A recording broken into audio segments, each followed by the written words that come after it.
এদিকে আয় দেখ কি সুন্দর টেস্টার জোন, মনে হয় মোগলক গিয়ে হাজাই রাখছে। আয় মোরা হাজি ইচ্ছে মতো আয়। এই একটা লিপস্টিক টেস্টার জন্য আছে। আপু আমনে গাহানে হলুদ কালার লিপস্টিক নাই? হলুদ কালার না আপু, হলুদ কালার লিপস্টিক নেই আমাদের। হলুদ কালার কি লিপস্টিক হয়? তুই এই হলুদ কালার আইশ্যাডোটা দে, তোর ড্রেসের লগে এককারে ম্যাচিং। আয় আয়।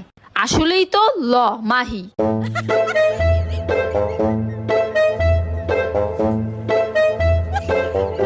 লিপস্টিক নাই তো কি হইছে, এই হলুদ কালার আইশ্যাডো দিয়ে লিপস্টিক বানামু। দেখ ম্যাচিং কাকে বলে। ওয়াও, দেখ মোরে কি সুন্দর বিউটিফুল লাগতাছে। বান্ধবী পুরাই ম্যাচিং, তোরে বিউটিফুল না পুরাই সরিষা ফুল লাগতে আছে। আপু আপনারা তো অনেকক্ষণ ধরেই মানে মেকআপ আইটেম ইউজ করছেন, আপনারা তো কিছুই নিচ্ছেন না। আপু নিব তো, একটু ধৈর্য ধরেন, এখনো আমার বান্ধবীর হাজা বাহি আছে।